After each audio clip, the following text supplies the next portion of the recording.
Hi everybody. This tutorial is for an RDL Romanian deadlift. Good morning. It's got a lot of different names, but this is what this tutorial is.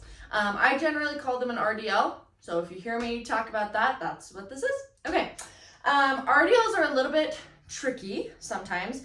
It depends on very similar to the squat mechanics, all kinds of stuff. Everybody's body's a little bit different.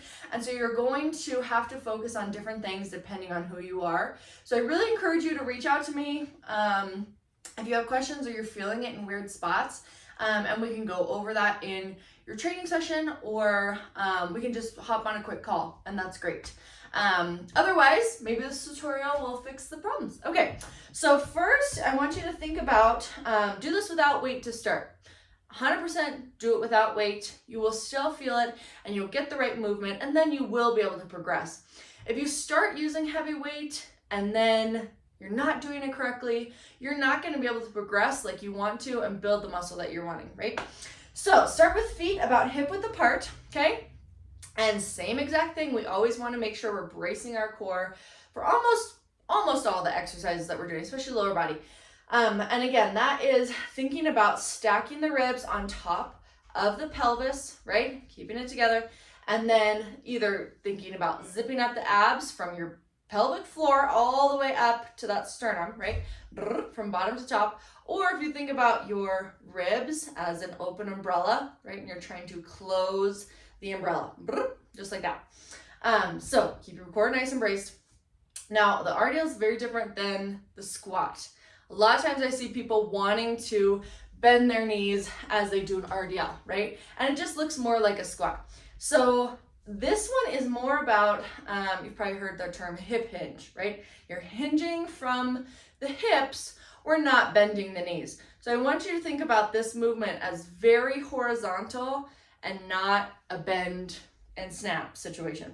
So I want you to think about hips back and forward. Hips go back and forward. Now, if you imagine somebody has, which luckily enough I have a band, somebody has a band attached around, say I were to step in this, right? And it's attached around their hips, and they're behind you pulling those hips back, and then you are bringing that band forward with the glutes, right? So from your hip bone right here, someone's got that band attached and they are pulling it behind you, and your hips are shooting back, back, back, back, back. And then you are using those glutes to pull that band, pull that tension forward, okay? So there you go. The other thing that's sometimes helpful is, not for everybody, but if you think of, like, you got a flashlight down in here, right? And you are trying to shine your light on the back wall. All right, that's all I'm gonna say about that. Sometimes it's helpful for people. Okay, let's go ahead and start. So feet about hip width apart, and again, we are shooting the hips backwards and forwards, back and forward. It's horizontal, right?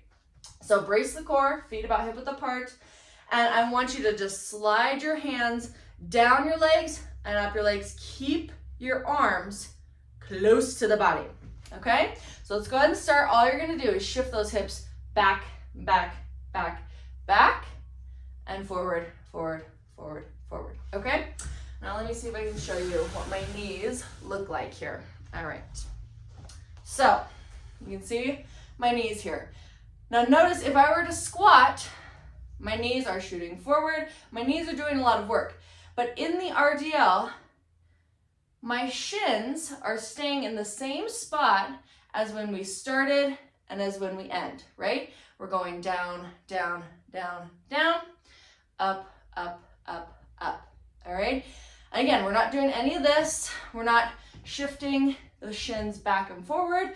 All we're doing is pushing it down, down, down, down, down, up, up, up, up, up, right? And that's it. So if you need to get a mirror and look at yourself in the mirror, that will be super helpful. The other thing you can do is set up a bench or something in front of you, and you just keep your shins like glued to that object, right? You don't let them rock back off of the bench. You can also do the same thing by putting the bench behind you, and you just don't let your calves come off the bench, right? That will help a lot. The other thing that we see a lot with RDLs is people come down to a point, usually where their hands kind of hit their knees. They come down to a point, and then if you notice, my hips are not going back any farther, and I'm starting to use my back to come up. So watch one more time. So my hips go back, and they can't go back any farther than this. This is where my hips stop. And then if I keep going, my back is taking the bottom of that load and pushing it up, which we want to avoid. So just go down as far as you feel that stretch in the hamstrings, and then come right back up. For me, it's right where my hand kind of meets my knee. And everybody's flexibility, strength is different. So it's gonna be different for everybody. But if you start feeling it in your lower back, that's probably what's happening, okay? All right, if you have questions, let me know. Call me, text me, do whatever you want to do, DM me, and we'll see you later.